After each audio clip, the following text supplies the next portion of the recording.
Jaden, you gotta stop making me laugh, bro. I saw your face. I saw your face, dog. I can't stand you. I cannot stand you. Damn Right. I'll just look it.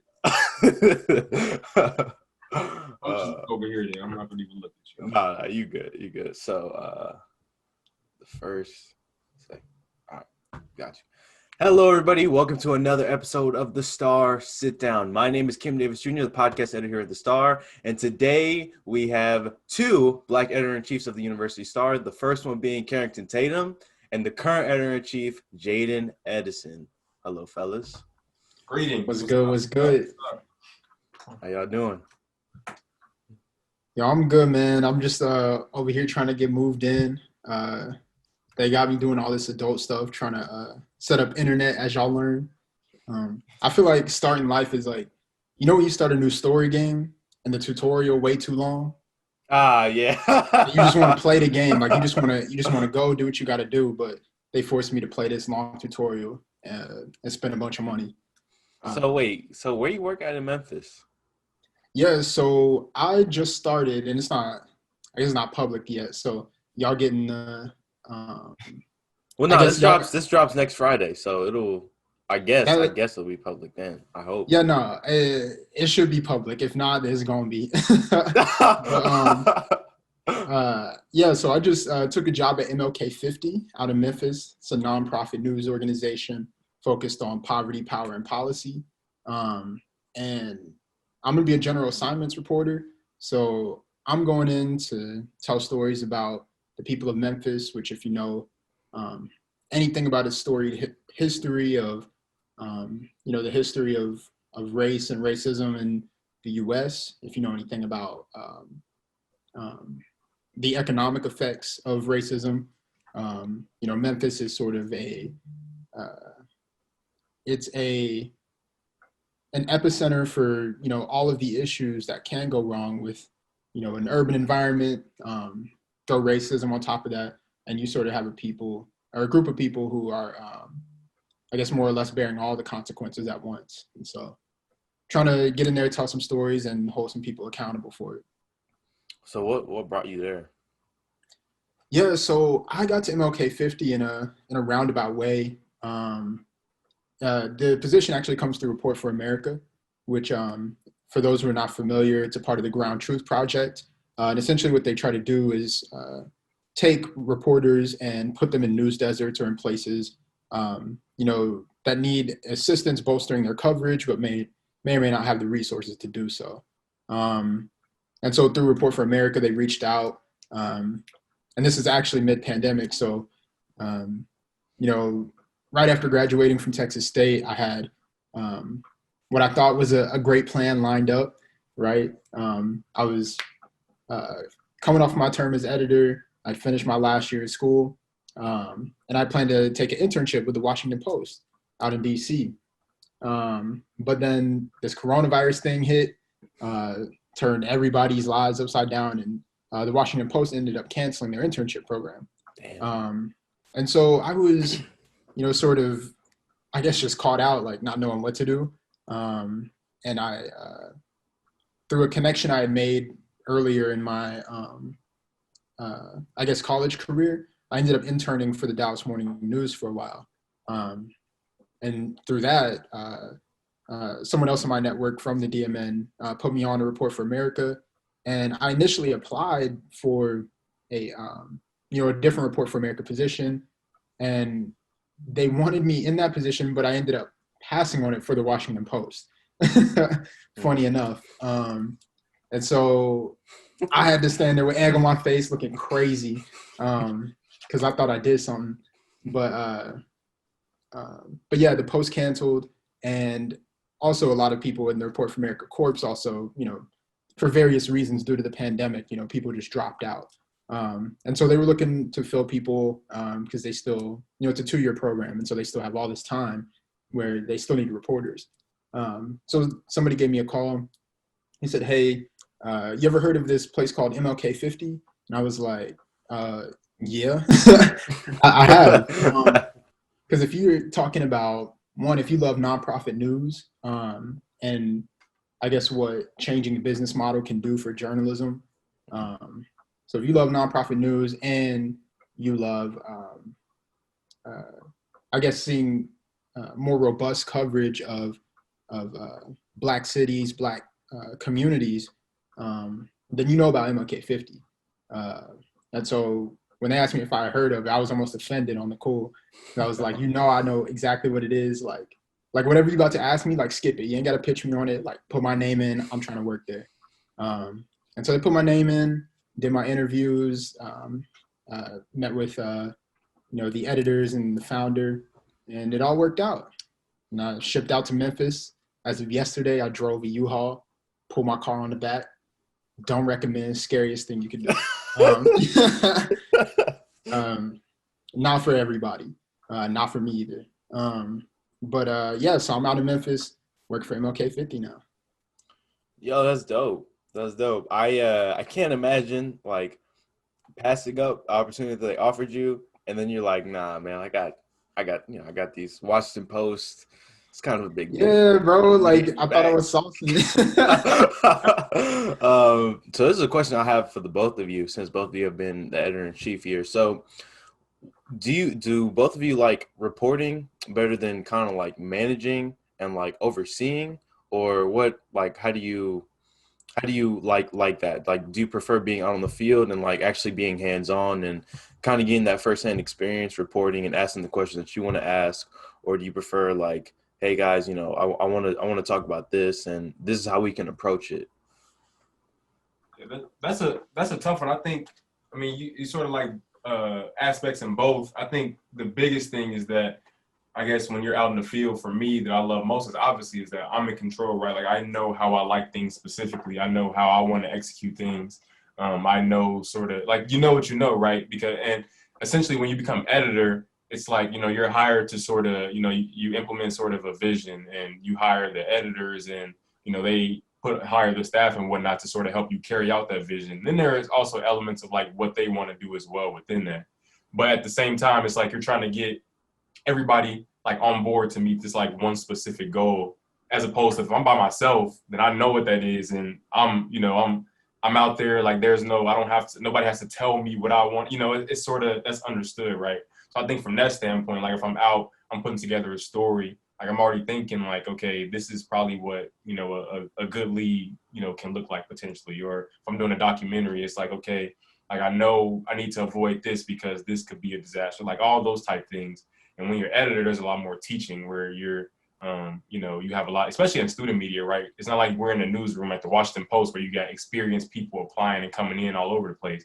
It's like you have people who are doing journalism probably for the very first time ever. So there's a different like learning curve. So I do like the aspect of seeing somebody who, when you first come in, like being able to like work with them and get them to a certain point, even like as editor, working with editors and seeing them sort of become better leaders. Like I love that aspect of it too. And then you also love being out in the field and just, it's like, putting stuff together and sort of figuring out things, right? Like as challenging as it is, during the process, like you sort of, you enjoy it and seeing the end products, So I like both of them. It's hard to say, and I'm not done yet, right? Like I still got, I'm sure it might change completely by May 1st. Carrington knows that date really well. All the editors do when they come through. May 1 is typically the last day, right, of your term. So I'm sure I might have a different perspective then, but the teaching part of it, you really enjoy seeing it, through. But you also love being out and and being in the trenches, for lack of a better term. All right. Yeah, I feel like reporting and editing, it's two different jobs with a lot of things to love about both. And I think to Jaden's point of being in the trenches, like being on the ground, I think that sort of gratifies me in a very personal way, because I'm connecting with people, I'm having conversations, hearing their stories in real time. And so I think it's a lot more, I guess, gratifying to me to be able to, to Jaden's point, I don't have to focus on anything but telling the story that's in front of me. Whereas as an editor, you're thinking for, 5 or 6 reporters, right? You're thinking about their stories. And I think even, maybe this is one way to describe it. I don't know if it works. Maybe it sounds stupid in hindsight, but I guess if reporters are asking, what the story is, like I think editors are asking, what should be the story. And so I guess it's two different questions. And like, a reporter's working to tell,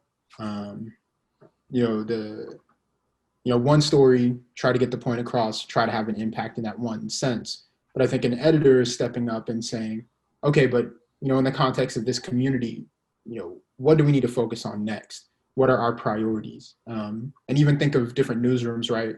Like, at what point did they make the decision that, okay, coronavirus is a real thing that we need to cover, 24/7 around the clock?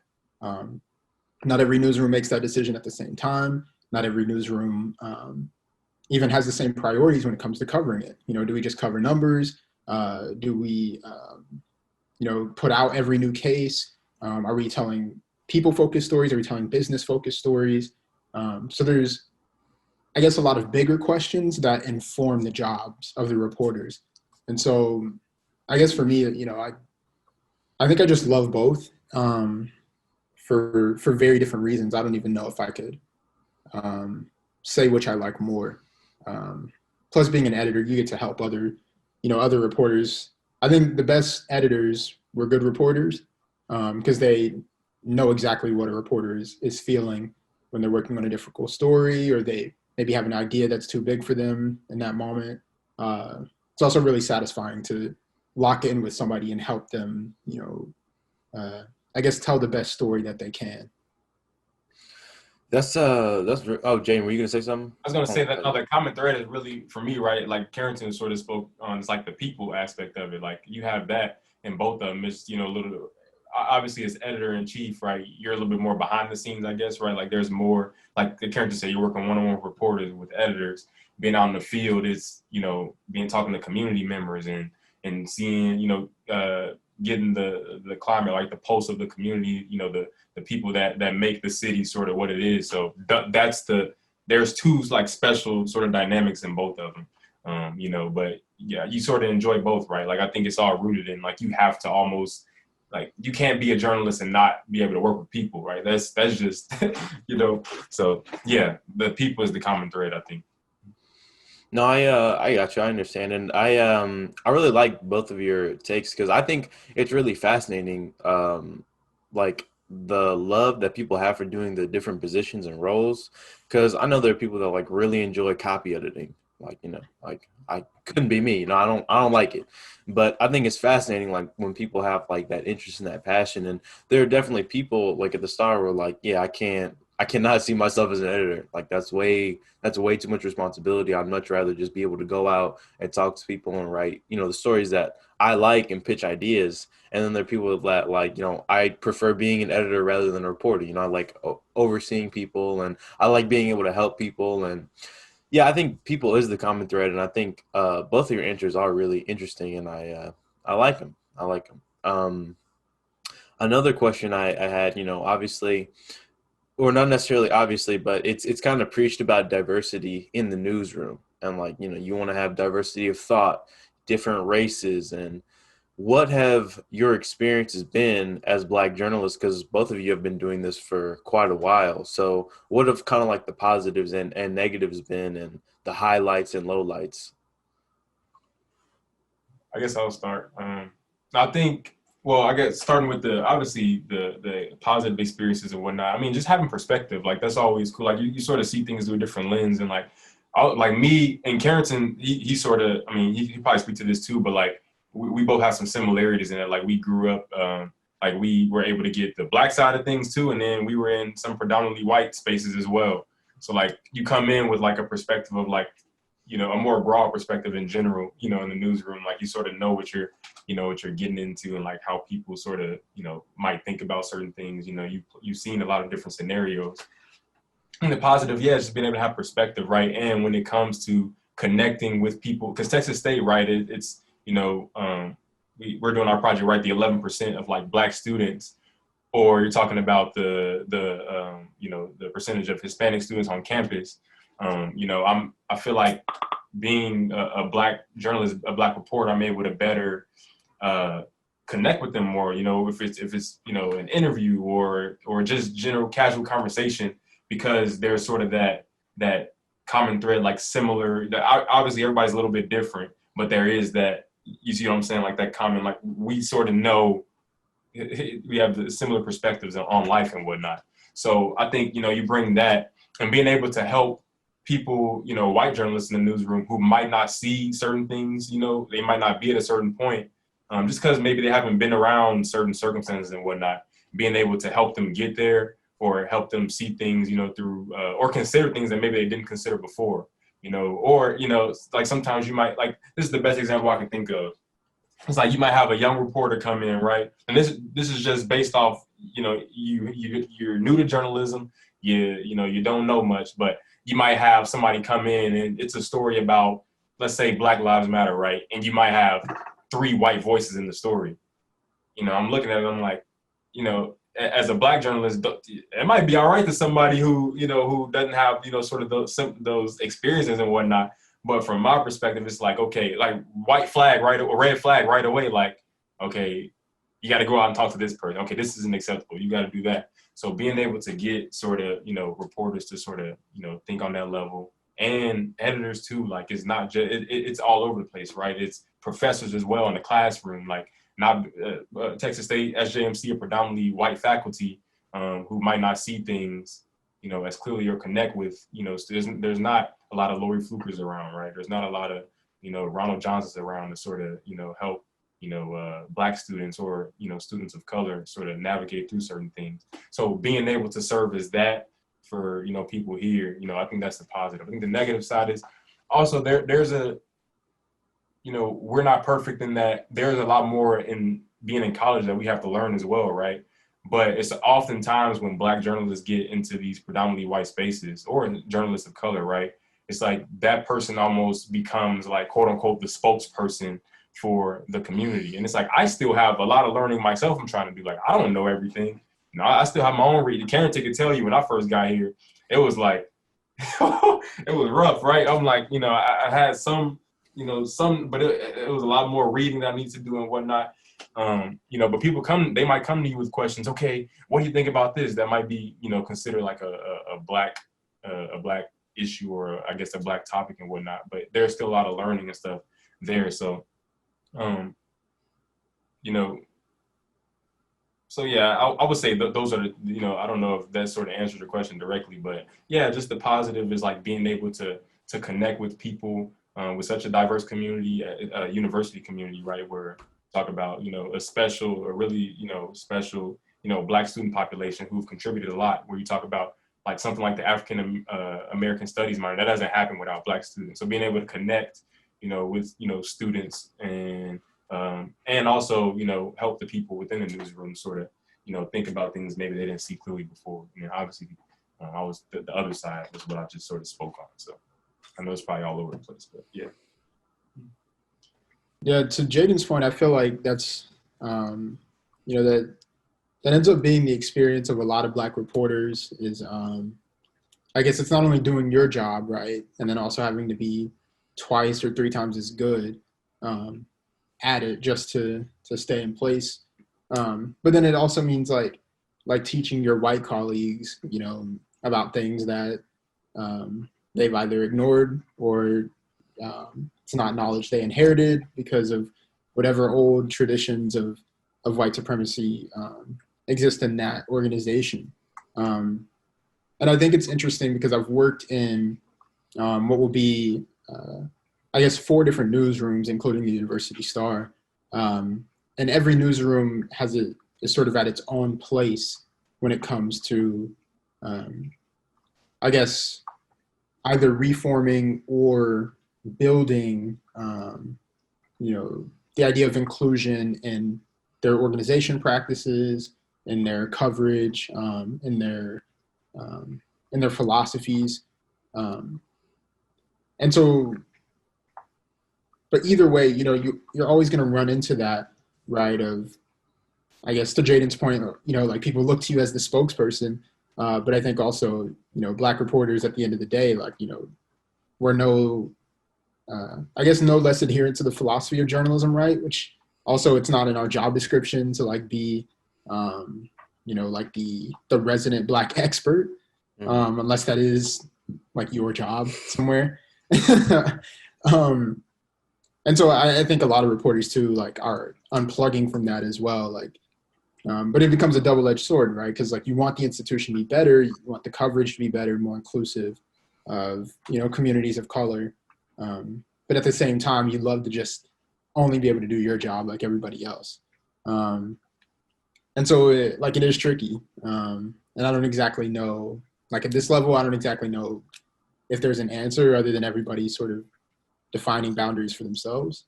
But I also, to Jaden's other point, like I think it is, people talk about the unique perspective that,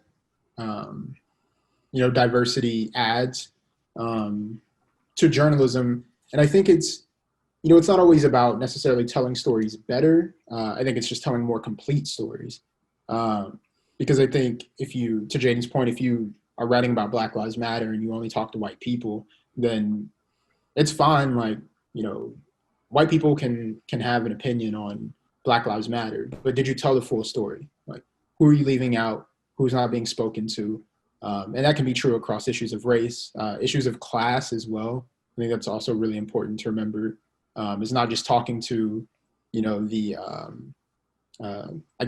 fancy, wealthy people who are, hold bureaucratic offices or maybe well-educated and, have these really high titles. Like, what about the working people, the people in between, right?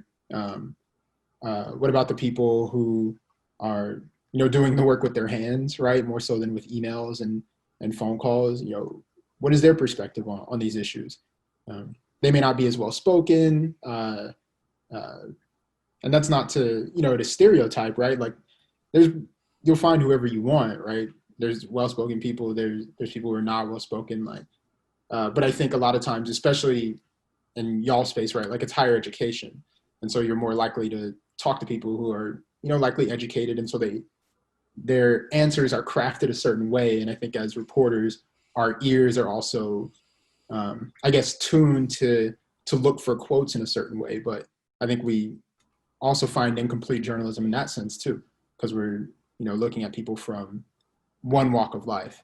And so I think even the premise, like even understanding like that being Black gives you a different perspective to observing the news as it happens. I think it also opens the floodgate to, I guess, do more complete journalism all around the board, because you can take that one specific issue of race and apply it to any other perspective.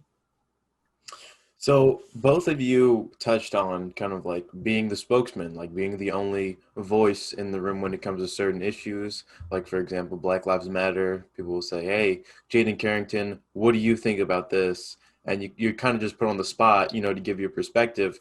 So in terms of that, from both of your individual perspectives, do you see that being more of a burden or privilege? In that, do you think it's a burden that I always have to be the one that people look to, or do you see it as a privilege, like they look at me and I'm able to teach them and educate them on issues that they might not know about? Just like personally for us. Yeah, personally. Yeah, I mean, I think when you sort of take on a role like editor, right? I think that's just a part of the territory where, I mean, you're getting all kinds of questions that come in, not even related to Black Lives Matter, but everybody's a little bit different. Like, there is the side of, like I said, like I am still on my own journey of there's a lot of learning that I'm doing, right? Like trying to expand my worldview. Like there's never a point where you become the all-out expert on life, right? Like you're learning new stuff every day. You make new mistakes every day. So I'm sort of navigating through that. I think, so I guess to directly answer your question is that I don't necessarily see it as a burden. Like being in this role, and then you talk about the lack of like Black leadership from like a historical standpoint, like specifically like within the Star, like, there's some of that comes in, right? But it's just the thing of, I'm not always going to have the answers too. And it's also holding people accountable to do their own research and do their own learning as well, because I'm not, like I said, I'm not a history textbook. I'm not, and those aren't even always accurate, right? But I don't have every single answer from A to Z, from 1 to 1 million. I'm still learning myself, but people, doing their own research, doing their own reading, right? Holding themselves accountable if you're not, sort of meeting, or you're not sort of where you feel like you need to be, or if you have to ask certain questions that that maybe if you had sort of, read up a little bit and, done your own research, you could have come to the conclusion, like, by yourself. I think there needs to be as much as that, as there is, asking, I guess the 1 or 2 Black people on staff, hey, what do you think about this? Or before you do that, did you critically sort of try to think through it, or was it like sort of the first the thing you did? You ran into a little wall, and it's, hey, Jaden, what do you think about Black Lives Matter, or what do you think about reparations, or something like that? It's like you put on the spot, like Carrington said, or like you said, Kim. So yeah, I don't, like I said, I don't see it. I know it comes with the territory. It's just, there just needs to be more of, I guess, self-accountability across the board, I guess, in the industry, like, and then in student media, where you have a lot of people that are still sort of navigating their way through life and learning and, going through their own trials and tribulations.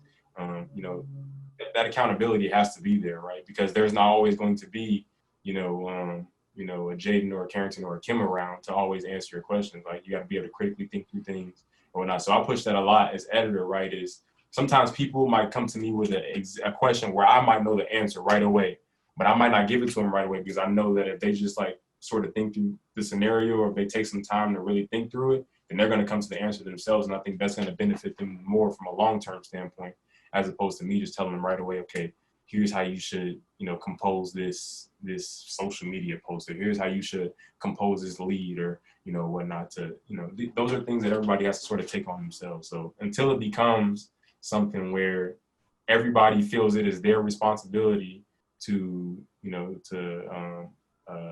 carry out, diversity, equity, inclusion, and, so on and so forth. It'll always be a thing within the industry that we're going to continually, have to address and whatnot. So I know it's kind of all over the place. That's just, I mean, I guess that's the best answer I guess I can sort of give. It's not a burden necessarily. I don't mind playing the teacher role. At the same time, there needs to be more of people holding themselves accountable and doing the research and the reading and whatnot. Yeah, I think Jaden hits the nail on the head. Because me personally, like, I'm not into holding white people's hands when it comes to issues of race. Like, you have to do your own work, do your own study. Because, again, like, I'm not a spokesperson for all Black people. Because even if you think about that, right, like, if you break that down to say that, oh, Jaden's one, because he's a Black man, his one perspective helps me understand everything there is to know about racism. Like, it's racist in its premise, because then it also suggests that Black people all think one way. And it's like we don't say that about anybody else. Like millions of people in the country, like, we don't find one white person and say, hey, what does the white community think about this? Like, we don't do that. We do that to Black people. And so I think it's really important to remember that too, and even to take pressure off, because I have been in spaces where I felt pressure to like have the right answer, or to have the I guess the best answer to issues of race, because if not, then I feel like somehow I haven't done my job. Like, I've let I don't know, I guess like the culture down by not having the right answer in that moment. But I think it's fake pressure, because it's not really based on anything. Like, it's a self-obligation, right? Because you want to be doing right. Like, you want to be, especially in our field, right? Like, we work in journalism, where a lot of the institutions we'll end up working for will probably be predominantly white institutions, especially if it's a legacy organization, like an old newspaper. Then, like, usually it's a white institution with a racist past. And so, that also informs the foundation and the construction of that institution. So if we are going into these white spaces, white institutions, hoping to change them for the better and to better serve, I guess more people, then, we sort of want to be on the right side. But there's a Dick Gregory line. I think it goes something like, it's being Black doesn't make you an expert in racism any more than being sick makes you an expert in medicine. And I think that's like the truest thing that also took the weight off my shoulders of, like, the right answer is not for me to be trying to be these white people's like spiritual guide, like in the movies, like Captain America has Falcon, or like, I don't know, Mr. Incredible has Frozone. Like it's always like the black friend that has to teach the white protagonist the whatever lesson they need to learn to win the movie. But it's like, no, like this is real life. Like, and nobody's the protagonist here. Like, I got my own thing I'm trying to do. I don't have time to hold your hand. But what I can do is tell you what I know. I can tell you what I think, and I can tell you how I found it. Right? Here's what I read to learn what I know, or here's the experience I had that has informed me this way, or here's the person I talked to, or here's the expert in that subject that you're asking about. Why don't you go talk to them? And I think the least I could do to where I'm not, I guess, because although I guess I'm not obligated to, I guess, help move that needle forward, I do desire to move that needle forward. So I'm not going to necessarily, cross my arms and say deal with it, but I'll at least point people in the right direction.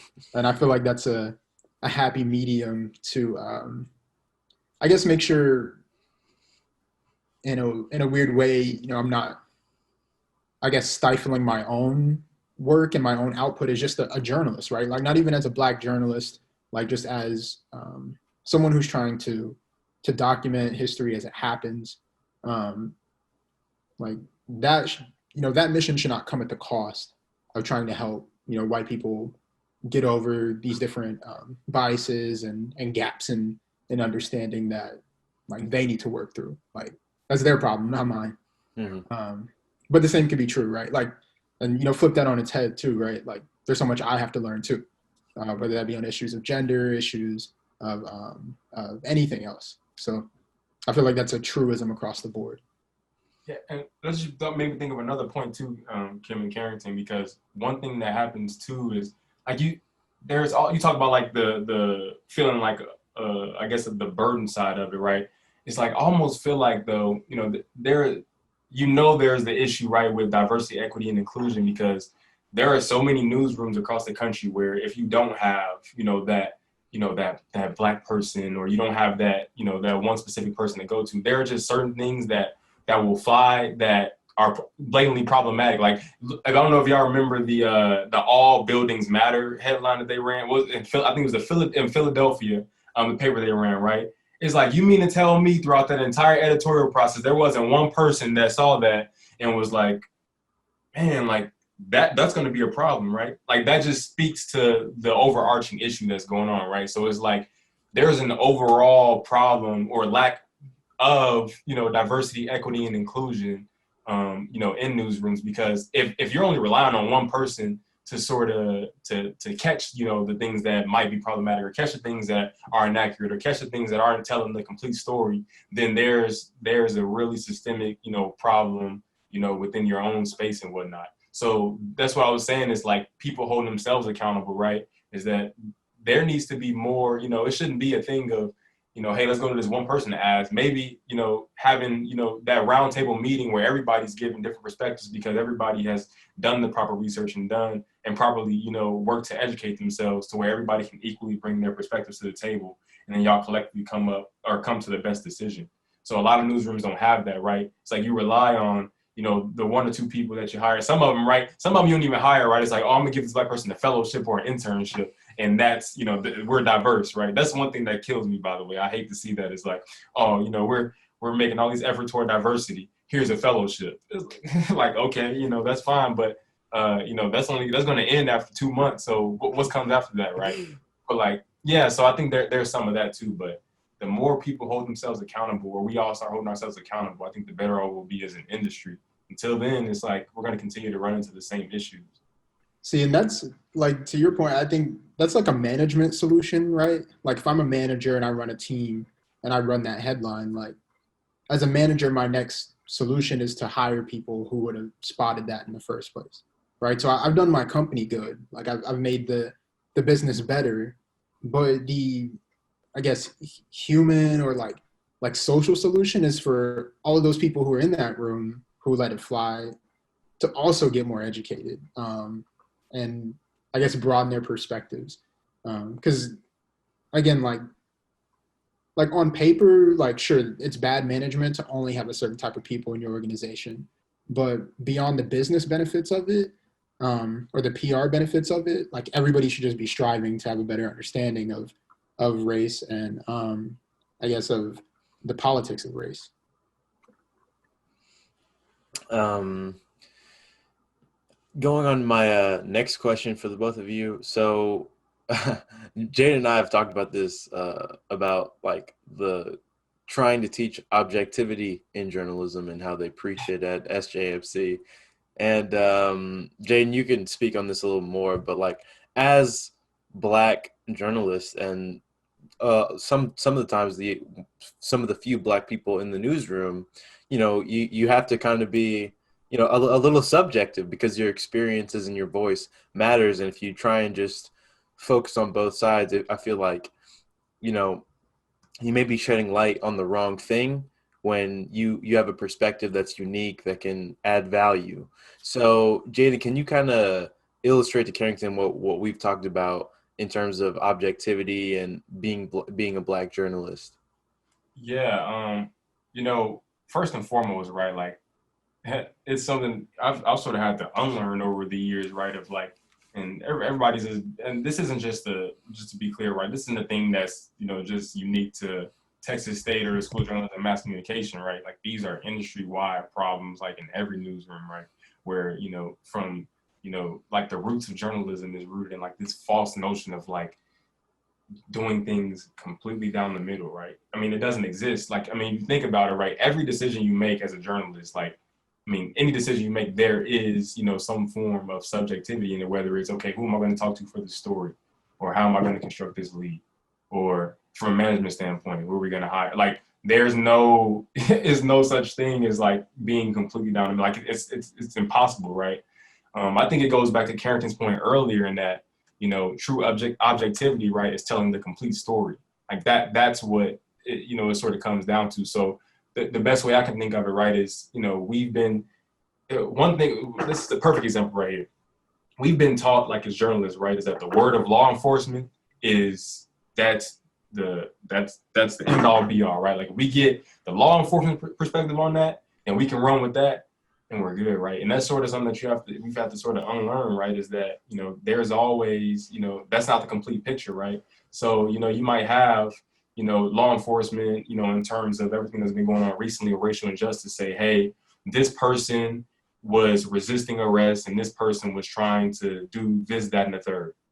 Okay, but then you have the family and the people who are on the scene that were saying, hey, the person was minding their own business. The officer walked up, started bothering the individual, and then shots were fired, right? Like you don't have the complete story without that perspective as well. So I think there's just been for the longest time, right? And still to this day, right, that we're sort of having to unlearn. And even I'm still having to sort of unlearn in certain areas, like, the more reporting you do, the more you sort of see it. But,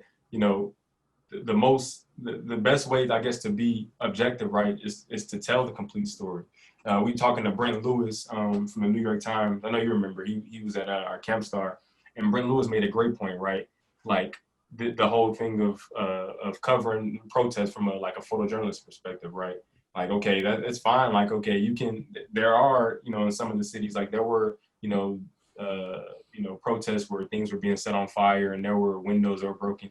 Okay, but at the same time, like, maybe 2 blocks down, down the road, there was also another protest where there was none of that, right? Like everybody was, marching down the street. There wasn't much, I guess, quote unquote, violence or whatever. Like, so just, that's, being able to convey, the complete story, right? Because, the whole thing is, right, if you look at cable news television, right, and that's your only source of like information, you are going to be poorly misinformed. I mean, you see it, right? Like most things you're going to see on social media and whatnot, you might see, everybody's been talking about it, like the looting and the stealing and whatnot. But little do you know is that, over 90% of the protests in relation to Black Lives Matter have been peaceful, right? Like that's rooted in like research. That's the complete story, right? But oftentimes, like that's left out of like the fuller picture to sort of push a certain narrative and whatnot. So, that's what it just comes down to, right? When it comes to objectivity, like we've been taught that, you know, this whole down the middle deal where, you know, in reality, like we haven't, even the people who preach that have not sort of, you know, followed that. I mean, and that's rooted in all the different examples I just sort of expressed. So, you know, and also how do you, you know, it's tough, right? Like, it's like, especially with Black journalists, like you come into newsroom and it's like, hey, leave your feelings and your bias out of it, right? Like, okay, you know, you know, but I don't know, like, I don't, like, how do you, it's a, like, how do you do that, right? Like, there's bias in everything we do, you know? So. Yeah. Like Jaden, I mean, you're hitting the nail on the head, so it almost feels like I'm like rehashing it, which I don't mean to do, but like to continue on that point, like if you ask any professor who's telling you to be objective in your journalism, like ask them what that means. Like we don't do that enough. Like we just say, oh, okay, yes, like wise journalism professor has told us to be objective in reporting. And it's like, okay, but what does that mean? Like, can you show me? Like, what does that sound like? What does it look like? Could you give me an example? Could you show me the sentence structure? And I'd be willing to bet they can't, because the very idea of objectivity, one, like, doesn't exist, hasn't really existed in journalism. And if you ask the under-resourced, the predominantly Black and brown sides of any like major metro, if their you know, if their paper has been objective, like they're going to tell you no. Like they could have told you for the past 100 years that you know, there's no such thing as objectivity. And so I think even I guess like this is only a surprise to white journalists, right? And I think it's also right, like, you know, Black journalists have gone through schools, you know, set up and taught by, you know, other I guess white journalists, and so it makes sense that that's the pervasive philosophy in the field. But I'm glad that as I'm coming into it, we see that conversation changing, because I almost thought, like when I was a student, I almost thought it was like taboo. Like I thought it was like I always had the idea like maybe this, you know, this doesn't really make sense. Like, what do you mean be objective? Like you're asking human beings, like science tells you that it's not possible to erase bias. And so this idea that journalists are just magical people who can is like it's all fantasy. Like these are Aesop's fables, right? And it's like, I think the better question, you know, rather than asking if the journalism's objective, like the better question is, was it fair and was it accurate, right? You may not like it, right? Like it might be offensive because it didn't exactly, I guess, work for your politics, but you know, that's not what's important for the journalism. I think the important is, you know, are these facts, right? Like, is this true? Is this what was said? Is this the real number? But then also giving the context and say, hey, was that fact presented with its full context? And were all the parties involved given fair platform to comment, to justify, to defend, to attack, you know? And all of these things have nothing to do with the race of the person telling the story, right? And so, like, if you, I guess, you know, to that point of like any professor preaching that, like if you just drill down into it, which we never do, like we just talk about objectivity as like this ambiguous like philosophy of journalism, but we never like grab it and like interrogate it and say, you know, what is objectivity? And I'd be willing to bet if you dig down long enough, you're going to find the white supremacy that stems from. Because I think it's also important not to forget that like all of the original institutions of journalism like were built like as institutions of white supremacy, no different from the governments of the U.S., no different from the religions or the churches of the U.S. Like all of these institutions are born out of white supremacy, and so this idea that journalism is somehow exempt from that, like you have history to tell you that's wrong. You have like current reporting to tell you that's wrong. But more importantly, the people who were not being covered, like being ignored, or the people who were being covered unfairly could have always told you that. And let me be specific. When I say the people, I'm talking about people who live in under-resourced communities, segregated communities, um, uh, and people who bear the brunt of racism, of classism, and all of those things. Those are the people who could have told you from the jump that, hey, like none of y'all are objective, right? Um, and so that's why I almost like I'm smiling, not because it's funny, but I think it's funny that we even entertained that. Like, Mm-hmm. like it's just something we allowed to fly without any justification. Talk about objectivity, right? Like the funny thing is like Carrington said, like it doesn't exist literally, and the people that preach it, those are the people that are writing stories that leads. Oh, this person had racially insensitive words as opposed to saying racist. It's like telling the complete story and calling things like what they are. So like maybe there's just a lot of like Carrington said, like it literally, like if you really break it down, like it doesn't exist. There's everything from, like I said, a word choice, the people we're interviewing, even like the headline, like those are all subjective things, as reporters and as editors that we, make a decision on. So, And also, and not to beat this into the ground, but again, interrogating objectivity, like look at the times where that word even comes up. Like, sorry, it does not come up in conversations about, I guess what the the school is changing its mascot, or the school is changing its colors. Like nobody's talking about objectivity there. Nobody's talking about objectivity in I guess the latest business moves of whatever local company is headquarters there. Like we talk about that when it comes to race, and specifically we talk about it when it comes to reporters of color, covering the communities that they tend to maybe be a member of, right? So like even with that full context, right, let's paint a complete picture about objectivity. And when we have that conversation, and I guess it looks a lot like, or a lot less like a philosophy to make good journalism, and much more a tool to gatekeep who's allowed to be a journalist and who's allowed to I guess tell stories authoritatively over whatever community they're covering. So that, I mean, yeah, no, I'm gonna leave it alone, bro. Let me stop. No, you good. You good. You good. but that's the thing, is that people understand that, they just don't want to understand. Like it's nothing new, right? And that's usually, it's willful ignorance, right? Like people know this, like, but they don't. It's like you don't want to understand. Like that's what I don't even go down the whole rabbit hole. I literally, you don't understand how many people, like, from like, there have been people like at the top of SJMC who said stuff like that to me before. Like I asked, what do you want to see out of the Star? I want to see down the middle, 100% objective journalism. I had a professor literally email me a couple months ago. I'm not gonna say any names, but I had a professor email me. Say it after. Say it after. Say it after.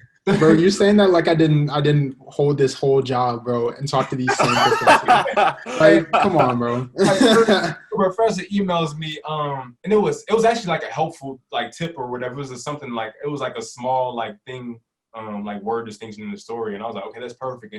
And then she added something, like when I emailed her back, she's like, oh, I'm so glad you responded.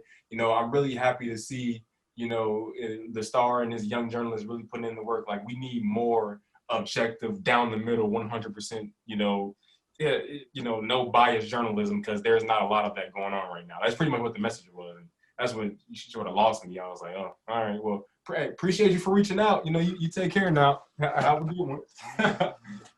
Yeah. No, it's all weird. And again, like it's always, I guess when we call things down the middle, we also never say what that is. Like we just say it was down the middle to that person. But we never, nobody can ever define it. Nobody can ever explain what that means. And even to your conversation about like, the police for, up until now, like you get a police report, you copy the police report, you publish it, and then we say, oh, well, did our objective journalism for the day, like gonna head out. When it's like, I guess what gets me is I think about the contrast of how that's always been a practice, and especially in conversations about police brutality, police misconduct, it was never that, I guess like nothing changed about the police to make them less trustworthy. It was just that journalists changed their minds, or like white institutions changed their minds. And so that's why I always go to, I guess I've never tried to get too romantic about one, or I guess about the philosophies that they teach us in journalism school, because I think practice is the best teacher. But there were, I guess if anything, it's more motivation to like be a good journalist by going out and talking to the community that you're covering. So rather than relying on any one agency or any one authority to tell you how to do good journalism, like let the community that you cover tell you how to do good journalism. Because what could have saved a lot of people from being on the wrong side of history is like if you go to any Black community, right, like any Black side of town, they could have told you for years the police be lying. Like, like I mean, what more do you want? Like, you got a whole genre of music, like hip hop is built off of resistance, and you got track after track of Black men telling stories about how police have brutalized them. Police have robbed them. Police have set them up. They've planted evidence. They've, all of these different things that we report on now and say, whoa, like that's crazy. Like there's so much misconduct. You mean we shouldn't hang on to every word the police says as the golden truth? And it's like the people in the community could have told you that, 50 years ago, right? It was just a matter of the institution not wanting to hear it. So the lesson there is to get in your community and ask your community what's going on, not your J school, not your editor. I really like the part where you were talking about the best way to go about it is to have fairness and accuracy. I think if that was talked about way more, that we wouldn't even be having this conversation. Because, like, well, we just need to be fair to both sides, let both sides speak. We'll give the facts and just try and make a complete story out of it. I think that's way better than just saying, objectivity. Because hearing both of you break it down, it's like, damn, it really, like, you could choose who you hire. I mean, you choose what words you write, how you phrase things. It's like a racially motivated attack as opposed to a racist incident, a racist attack. There is so much subjectivity that, the notion of objectivity just doesn't exist. And do either of you think it's just kind of a privilege that white journalists have as opposed to like a person of color or specifically a Black journalist? It's most certainly a privilege. Like, and I mean, in any way you cut it, because again, like nobody's asking white journalists if they're, if they're allowed to cover events focused on white people, right?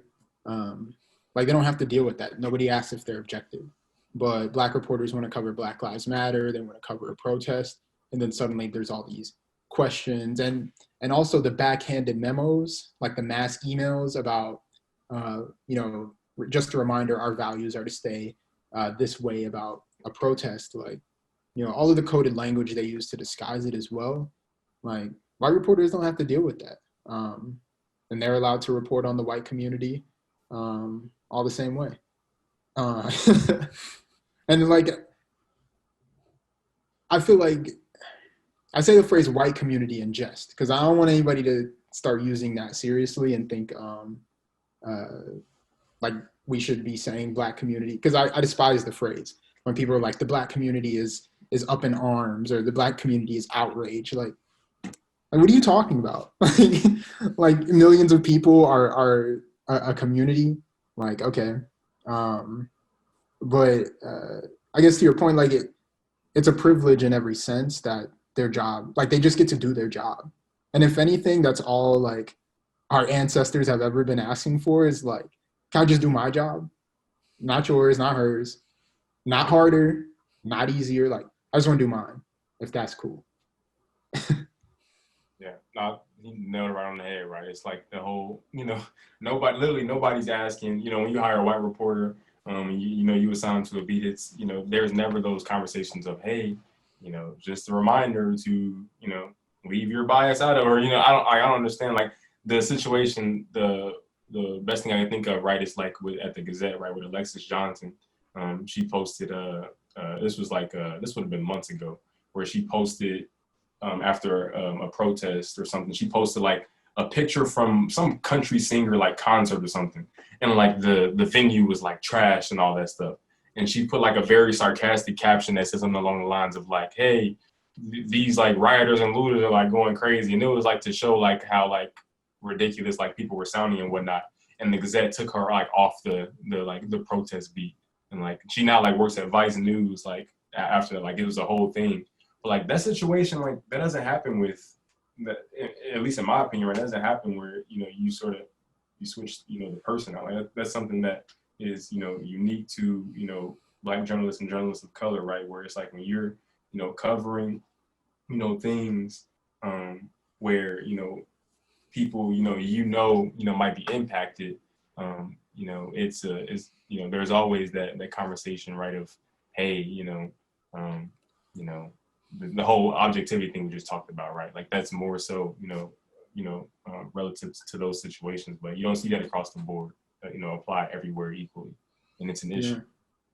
And I think that's important to note too, of like, because I think fairness and accuracy also doesn't mean like throw your hands up and just let anything go in your story. Like, oh, somebody said it to me in a quote, so I have to print it so I can be fair and accurate. Like that's not what that means either. And I think more people I feel like people still aren't exactly okay with that idea just yet, of even the idea that like as a reporter, like what if, and hear me out, like what if there weren't two sides to white supremacy? Like what if we just all agree that white supremacy is bad, and we didn't exactly need to like hear arguments for it, right? And I think it's that sort of thing where some people argue that's a slippery slope, right? Like you don't want reporters making decisions about what ideas are too extreme or too far to be allowed in a story. And they might argue that's how they got here, but that's how white journalists got us here, I might add. But I think it is important for us to at least have some ground rules, right? And I think they're pretty easy, like they're not as slippery as one might pretend. Where like you have these ground rules that like like people are valid, like existences are valid. Like it's not for the news to say like who and who does not deserve to live. And I think it's, I guess it might be a more radical idea, right, in some spaces to say that the news ought to be on the side of, or sorry, maybe not even say that on the side of, but like the news should be against some things, and white supremacy should be one of them. And I think that's the different conversation that different newsrooms will have. And you can do all of that while still being fair and accurate, right? Because you don't have to manipulate any facts to, like white supremacy looks bad on its own. Like you don't have to pull anything out of context. You don't have to lie in your stories. Like if you tell the truth, white supremacy deads itself, right? And so again, like I don't think newsrooms even need to be as afraid as they are of just saying, hey, like here's some ground rules. Like okay, like there is a line that we aren't going to cross, and it's right here. And so I guess to wrap back around to your point of like it's not a matter of throwing your hands up and just saying anything goes. Like I think there should be a firm line that the news is on the side of the people, and there are some things that the news should be against. So clearly both of you have had a lot of time to think and really internalize and critically analyze like the notion of objectivity. But for a lot of people who may be just starting out, and it's really because they try and drill it in your head consistently, how do you go about unlearning that notion of objectivity? I think it just goes with everything else, right? Is that being able to there's like some self accountability in that, where it's you have to sort of be able to do your own research and do your own reading. And that was one thing that I had to do, right? Like, and that really goes beyond like the notion of like just objectivity. I mean, when you talk about being a journalist, right? Like you're expected to sort of have, an understanding of the community around you and the people that make up that community, right? And there's a certain level of I don't know what the word is to associate it with, but I mean, nonetheless, and a short version is that you can't go in not knowing anything, right? So you have to sort of be able to read, you got to read your own books, right? Like you got to go off and, you got to do your own research. You got to, research this, research that. But I think, that's a part of it too. And, once you expand your worldview, you start to see things, more clearly, right? Like there's no way that you sort of, the history of police brutality, the history of racial injustice in this country. And then you come into a scenario where the police brief, that's the end all be all. Like there, if you see sort of the connection there is like, if you've done enough research in this area, you sort of certain things just don't even sound right when certain people say certain things, right? And you also got to think too, is that professors is one person. So a professor is not ever going to be the end all be all, the person that knows every single thing as well, right? So I think there's that, right, where it's tough, because a lot of professors are people that you trust and you sort of depend on to help you get to a certain place. I don't know, it's just a balance. It's a tough one.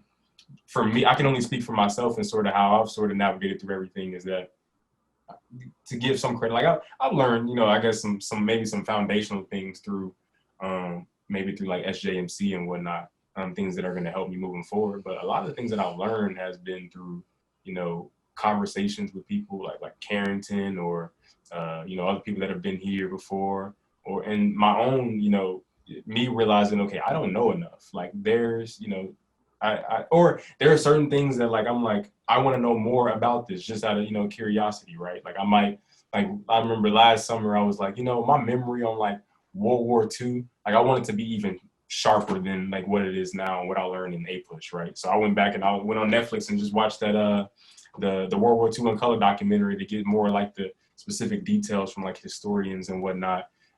But like that's just little things like that you have to do, and I think it'll after a certain amount of time, right? Like certain things that people say just it won't even make sense, right? Because you've done so much in this area that it's like when somebody says, hey, I've literally had professors say this before too. Like, if you don't hear from an official source on the scene, which they were, talking about law enforcement, then we don't report it. Certain stuff like that, you're like, okay, that doesn't even make, sense. So, yeah, that's sort of my answer to it. I'm sure Carrington probably has a more, yeah. I'm with you, which is nuts. That your professor said that. Like if you don't hear it from a cop, then like you shouldn't report it.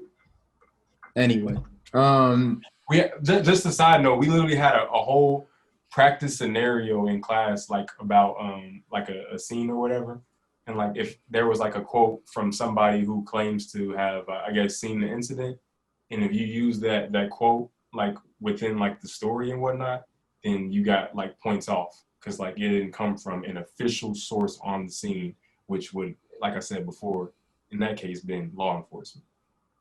So it's See, and like the problem with that assignment is because it starts with the premise that law enforcement is always telling the truth. Law enforcement knows everything that happened.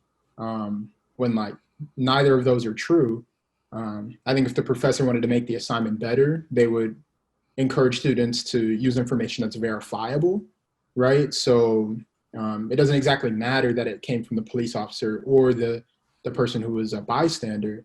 I think it's more which information can you actually go and find truth for?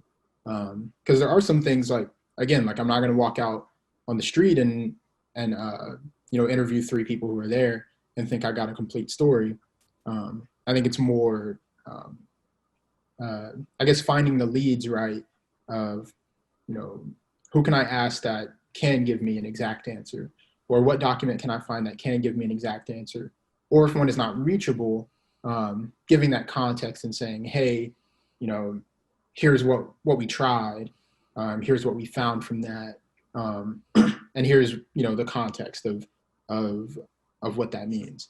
And I think, because even if, like, again, interrogate all of these, like, I'm encouraging anybody who's still in journalism school, like, and here's, so to even flip a journalism lesson, like, they always tell us, if your mother tells you she loves you, you better check it out. Well, if your journalism professor tells you anything in general, like, you should check it out. Like, just be skeptical about the lessons as well. And that's not to say, I feel like this episode I've really, like, vilified, like, journalism school, and that's not my intention. Like, not to say that that journalism professors, like, don't know what they're talking about, or to make anybody a bad guy. But I do know that there's a lot of old ideas that haven't been fleshed out yet. So you should be skeptical of everything. Find out what works and what's true, the same way you would read news, the same way you would evaluate your sources. Because the idea of walking onto a scene and assuming the police are telling the truth says a lot over the person who actually lives there, right? Or if you're asking about, the quality of the water, sure, maybe a police officer might be credible, but perhaps the person drinking the water might know a thing or two. Mm-hmm. And so it builds on a lot of premises too, of even if you consider who lives in that community versus who the police officer is, like, do we think the police officer is more credible because of the badge, or is it because of the identity of the person, or the class of the person, or the race of the person, or the gender, go on. And so I guess, like, even that, again, like, the professor wanted to make the assignment better. They should encourage students to choose quotes that are verifiable, rather than whether it came from a government source or not. Because also, if you've been watching the pandemic at all, like, if you've been present for it, like, if you printed everything the government, like, told you, like, turn the corner. Yeah, like, you're not doing your job. Like, you're the fourth estate. Like, you're supposed to be the fourth branch of government to make sure it's on the up and up. So if you're going to walk up to a government official and regurgitate what they say, like, there's no reason, like, we don't need to have a job. Like, just read the government's website. Yeah, it's the same thing. Like, and also just the point, like Carrington said, it's like to vilify the journalism school with the professor. Like, even the professor is somebody that, like, I went to for questions and whatnot, somebody that helped me a lot. But I mean, it's just it's something that's so, like, systemic right within the industry, right? And it goes to the institutions, that we're sort of that we occupy and whatnot. But yeah, those are some of the things you experience. But like I was saying before, is that there's a level of, like, you have to like, especially as a journalist, right? Like, you just naturally, you want to know everything, right? Like, it's like, there's not enough that you can ever, like, there are so many areas, right, where I'll be watching TV or something, or just hearing people talk. I'm like, I'm so mad I don't know enough about that. Let me go look up. I might go watch a documentary that sort of talked about that trial over the Chicago 7. Or I might go, watch the documentary about the World War II. I might go pick up, I was reading this book back when Carrington was here, about the history of mass incarceration. I might go read The New Jim Crow by Michelle Alexander. Like, those are things you have to, there has to be, as a journalist, right? Like, you have to have that, right? Like, where you naturally, like, you want it so bad that, no matter what anybody tells you, right? Like, you're always going to do your own research, and you're always going to look into it, for yourself to get, the most accurate, the best answer, possible. Okay. I appreciate both your answers and both your times. We are out of time. Unfortunately, we went a little bit over, but I don't care. I enjoyed it. I enjoyed it a lot. I always say to Jaden that, like, it's like the past, present, and future. And, like, I think it's dope. Like, Carrington hired Jaden, Jaden hired me. And I don't know who the hell I'm going to hire, but it's just, I don't know. I think it's dope. And I really appreciate both of y'all being here. And both of your insight. I don't think I necessarily want to be a journalist, but, like, in terms of being here and hearing from, like, people like the both of you and insight, especially the Black people, it's gotten me more educated and more aware of, like, the media landscape and how to navigate it and asking certain questions and thinking about the information and how I'm receiving it. So, I'm incredibly thankful, and I appreciate both of your times and being here. Appreciate you for having us. Yeah, no, I appreciate y'all for your time having me. And I know we're over on time, so chop it if you Oh need. no. I don't But care. I don't care. I want to This ask is you, my podcast, bro. You good. You good. but I like that energy. Yeah. So my question for y'all, is what is one idea or challenge you're facing now, as student journalists, particularly Black student journalists, that you're not sure everybody is thinking about the same?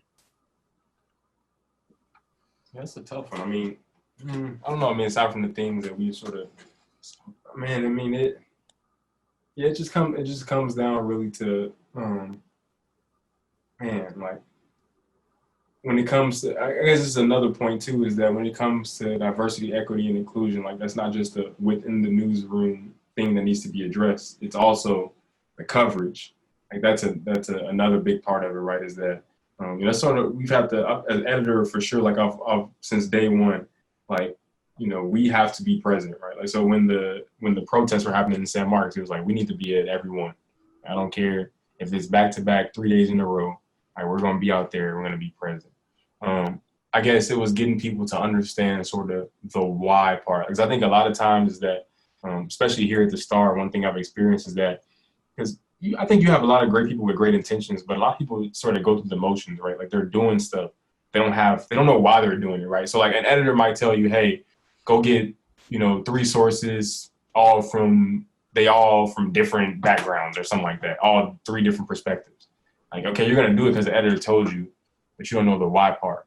And I think those are things that come from the institution that we're at, right? Like our education, right, in our schools of journalism across the country. This is not just a SJMC problem, but it's an everywhere thing, is that, when it comes to, that, like when I think of diversity, equity, inclusion, like I don't think of just, okay, I want to hire, 3 Black people, 3 Hispanics, and 3, people from the LGBTQIA plus community. I don't, that it's also in the coverage, right, and what you're doing, the stuff you're putting out there, because that's a reflection of sort of the people you have within the newsroom and how, how much of a pulse and how much of an understanding you have of the community. So like for Carrington, right, he's in Memphis, right, which is a historically, Black town, like so much history from, MLK to very white history, like Elvis, right? Like it's, there's a lot, there, but, so a place like MLK 50, right? Like the MLK 50 has, the pulse on the community. They have the people that have sort of, been in the trenches, the people who have done the research and so on and so forth. And the coverage is better because of it. So everything's pretty connected, right? But I just think in student media, though, it needs to be more teaching of the why part. And that's sort of what Carrington was talking about with objectivity earlier, when you were saying, like, when professors say be objective, what does that mean? I think that can apply to everything else too. It's like, because a lot of professors, I think they say things, or a lot of journalists say things because that's what we've been taught for so long. Not a lot of people think about the why part. And that's sort of been my whole motivation with a lot of things we've done this year, is everything we do needs to be like with a purpose, right?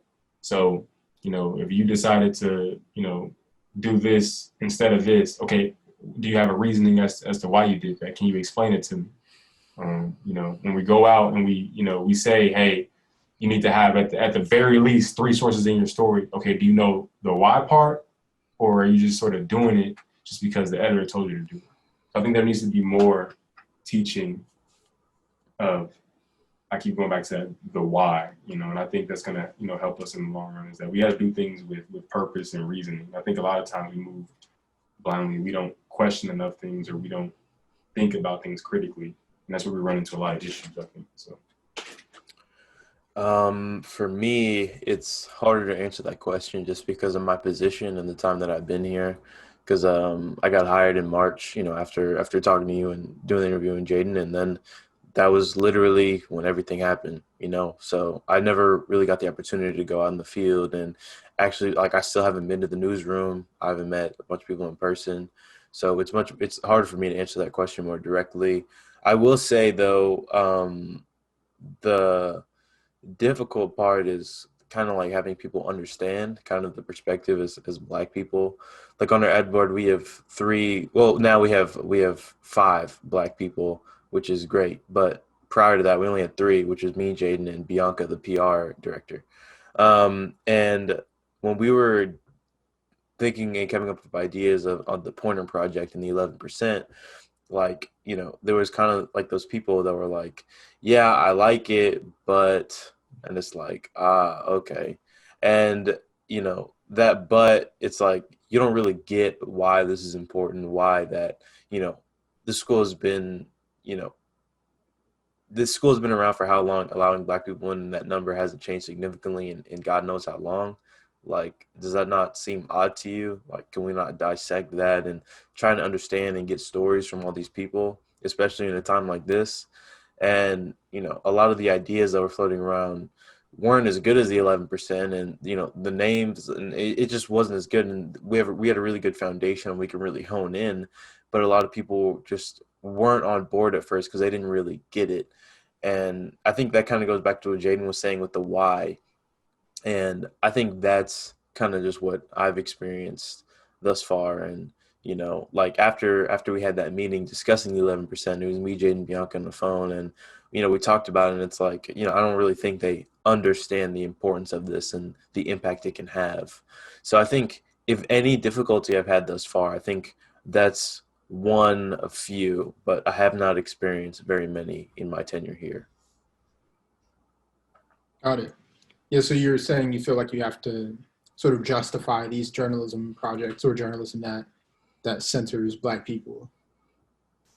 Yeah, I mean, it's just getting people to not go through the motions, right? Like that was a phrase my coaches used to always tell us in football. Like we used to just do stuff and like not listen to the instructions. So I sort of apply it here, but it makes so much sense here. It's like I feel like a lot of people just do stuff because people, maybe that's what they were. It's been ingrained in them so much, they've heard it, but they never really found out why it is important. They never looked to see, why it's important to do these certain things.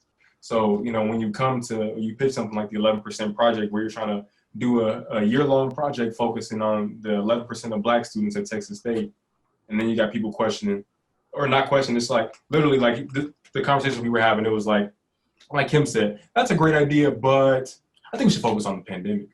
I think doing a year-long project on, the pandemic, or even, a year-long project on the election, like I think that would be that's more.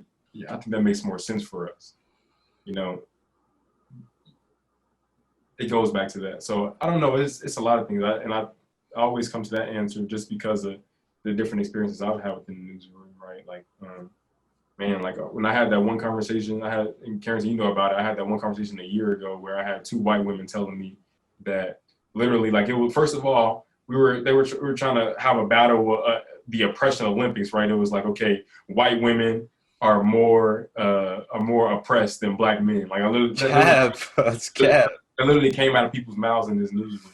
So when you do that, that tells me a lot about, like, how you view things and your worldview. Like, you could have the best intentions possible, but people with that mindset and people saying stuff like that, that's clearly not people who can accurately sort of go out and ask the right questions, right? And, convey the accurate sentiments and the complete story, within, their own writing or their own projects. So it's like, that's what I say, like, going back to the why part, is like, why are these things important? I think once you start thinking about that, you start to see things a lot, clearly. But I get on that to a lot of reporters, and even outside of like I said, outside of like race, is like, understand why you're doing something. Like I can't stress it enough. Like I told you before, like people will come to me with certain things and they'll say it, and I'll ask them, okay, did you think about this? Did you think about this? And they're like, oh, okay, that, I'm like, if you just really like sit back, don't just do stuff because somebody told you to do it, or because, I don't know, you're just trying to meet a criteria or whatnot. Like, really think through things. And I think that's going to help us, a lot as an organization, as an institution, and, maybe as a community as well. So. Yeah. No, I get it. And I think as a Black reporter, especially if you working for a white outlet, you're obviously, or with any reporter, you're going to have to defend your pitches, right? Like you have to be prepared to show why this is a story, which is fine. But I think there's also going to be the people who aren't going to want to see the story in something. And I think that's fine too. You can still find outlets for that. Or maybe maybe that organization isn't. So I've been playing with the idea lately too of even like this idea of like it is the history of like Black Americans to fix white institutions for white people. And journalism is having that moment too where Black journalists are coming in and fixing this white institution. I've even been thinking about this idea of like, I think there's white outlets who aren't even necessarily deserving of like that assistance or deserving of certain coverage. And especially with the nonprofit model sort of giving people more room to do more focused coverage, I feel like there's more opportunities to take those stories elsewhere to probably better ears too, rather than, I guess, trying to twist a white institution's arm to make it like, see the journalism in it. And that's an idea like I've just been playing with. Like I don't exactly have like a hard like take for you, but it's just something I've been curious about. Like what if we no longer ask white institutions to I guess serve people equitably? Like if the means are available and if the means are democratized enough, why not take it somewhere else and let those institutions suffer how they will, whether it be financially, in public relations, or in I don't know, like when they do bad enough to where the people no longer support them either, like they don't have readers. But I think I would also keep in mind, like Jaden, as an editor, like you're only the second Black person, period, or in the the history of a paper that's been around since 1911. And so I think it's also keeping in mind that, I guess in a lot of ways, it's almost like, don't take it personally, right? Like, which is not to, I don't say that as like, somehow this isn't valid or like you shouldn't be offended. Like, not what I'm saying. I'm saying don't take it personally in the sense that like, you're not doing a good job, or like as a Black reporter, you're not doing a good job. I think it says more about the institution than it does about you. And I guess like you can't expect this institution, you can't expect yourself to I guess fix all of these broken pieces all in one term, right? And even I had to tell myself that too, of like, I guess feeling a pressure to have the Star be, the perfect, most inclusive organization all within my term, and it's just not feasible. Like undoing a 100-year history. And I guess even Kim being the future, right? Like I think it's always that too, like keeping in mind that, I can't fix it all, but I can at least try to, set Jaden up to be able to do it. And Jaden can set Kim up to be able to keep that progress going. And I think it's all about, I guess dribbling as far as you can and then passing, right? More so than trying to shoot from half court. So yeah. 100%. It's like a great point I think you made, like, and that's something I think about a lot too, is like long term, is like how long are we going to go, giving, sort of trying to work with like institutions to sort of see certain things and whatnot, as opposed to creating an MLK 50 or creating 19 News, sort of these, these platforms where we can set the foundation for the next 100 years, for, on our own, right? As opposed to walking into something that's already been established for hundreds of years. So I think about that a lot too, from a long-term perspective. Is like, do I want, for the remainder of my career to be answering and abiding by sort of outdated, guidelines and outdated principles that have been established in these, legacy, institutions, legacy newspapers or news organizations or whatever, as opposed to just, how about you start, if, like Karen said, you have the resources to do so, being able to start your own sort of legacy, right? And sort of change the course, which is what you've been seeing recently. Like I mentioned, like with places like 19 News, is like, okay, we're noticing that, you know, in a lot of places, like the women perspective is just either completely like way off, or it's not there, or nobody's considering it. Okay, so let's go get a whole team of trailblazers from across the industry, you know, from all different backgrounds, and let's make our own newsroom. And then go look at their covers now, right? And you sort of see the result of that. So I think that's sort of the future of that. Sort of might be what has to happen, you know, in the long run, is that we got to create our own. I think I heard Tyler Perry say it when he accepted an award. He said, instead of, you know, waiting on the white man to, you know, give me a spot at the table, I went to Atlanta and made one on my own. And I'm like exactly right. Like that's sort of, you know, what it gets down to. So, but you might have on the podcast. No, I'm trying to think of what to say. I mean, because like, you know, I'm in the process of trying to build that culture. You know what I mean? Like I want this section. I have really high goals. So like I wanted like the section to be like one of the best in the country, but I have to like lower my scope. So I want to try to make this section as best as it can be, and maybe like make it the most popping one at the Star. You know what I mean? So, you know, I'm in the process of building that, and you know, given the limitations and stuff I was talking to Bree about that on the last episodes. You know, I have like these ambitions of like being in the studio. Like I just see like this green neon sign in the background, like with the Star logo, and having a producer back in the booth and like having a screen to pull up stuff.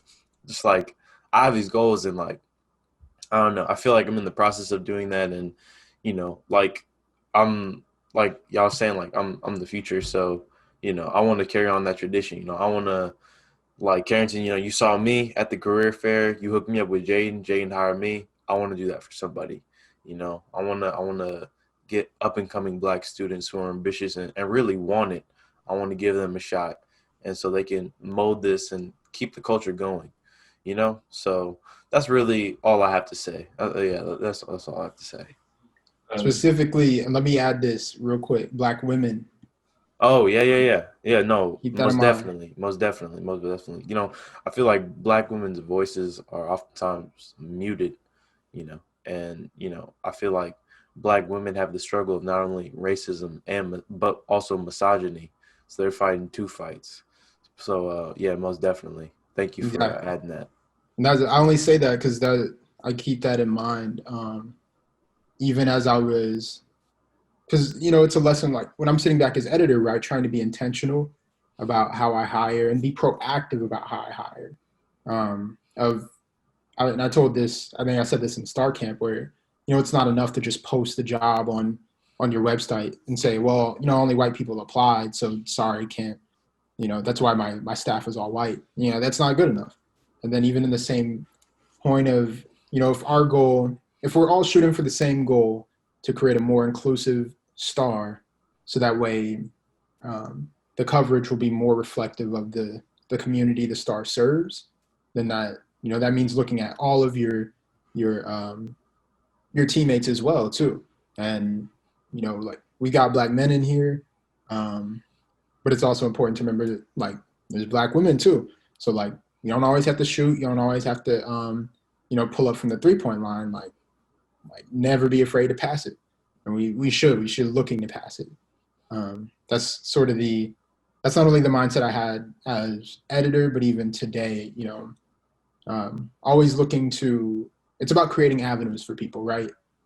Creating avenues where you can. If you're given power, if you're given opportunity, like you should be looking. How can I amplify that and pass it on to somebody else who otherwise wouldn't have access? I think that's the thing that's going to make sure, or I guess keep that progress going. I guess lastly, what I would add is to that, I think too is like we were talking about earlier, right? Like, and then that also needs to become the responsibility of everybody at the organization, right? Like, because you know it can't end when you know Jaden Edison, Carrington Tatum, and Kim Davis leave, you know, the University Star, and then after that it goes right back to what it was before. You know, like that can't be the thing. So everything Carrington's saying, like that, all like the way being intentional with certain things, understanding the why part, so on and so forth. like that needs to be something that everybody sort of, takes, or a responsibility everybody places upon themselves, within the organization, is that, hey, like, we understand that we have not been where we need to be historically. Okay, so here's like our plan. Here's what we're going to do to change that, right? And it needs to be the responsibility of everybody. And so I always think about that one quote, and I mentioned this to y'all before, when Corey said in the documentary, the first Black documentary we did, he said, if I did a terrible job, they wouldn't let another one in here for another 100 years, right? It's like oftentimes like Black people in whatever spaces, right, feel as if like we have to sort of change the world, right? And you talk about like a year term in editor in chief. It's like, I'm not gonna lie, when I first got here, and I talked about this when I did the episode with you before, when I first got to the Star, especially like during the times that we're in now, that's like because I took over May 1st, right? The George Floyd death happened 24th. Exactly, like late May.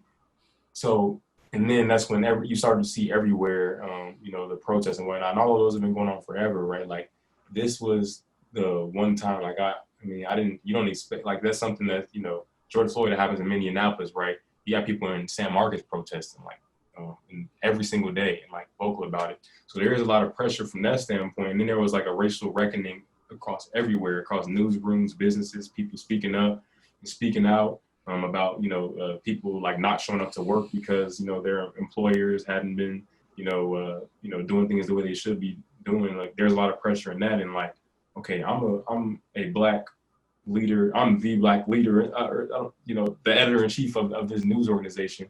And I'm sort of, expected to help us navigate through this all. Like, if at the very beginning, right, there was like that whole thing of like, dude, like, there is so much to do. And like, I feel like it is my responsibility to sort of change course. But then as time goes on, you just sort of, you look at things for what they are, right? And you sort of, every day's a little bit different, but you just a new challenge every day. You try to do, one thing at a time, take it one day at a time. And, you just, the way I see it is like, you put the work in and you can sort of live with the results. So that's the way I sort of look at it now, is that, I know I'm not going to change everything, in the next, several months leading up to May 1st, but, just sort of push it, leave it sort of better than you found it, and hand it off, like Carrington said, pass it to the person, in the corner, ready to shoot the three or whatnot, be willing to do that and be ready to do that. So yeah, and it needs to be the responsibility of everybody to sort of see those things as well. So that's the way I look at it now. And I'm sure I'm going to continue to run into different challenges and whatnot for the rest of this term. But, that's fine. I mean, you just sort of, you take it, for what it is. But like I say, my philosophy is, I know I've given this organization, since I've been here, like, I've placed the organization first over a lot of different things, right? And I've given the organization a lot of, time and space, and I've given maximum effort in everything I've done. So I feel like if you do that, you can sort of live with, you can live with some of the mistakes that come along the way and whatnot. You learn to sort of navigate through it and just move forward. So.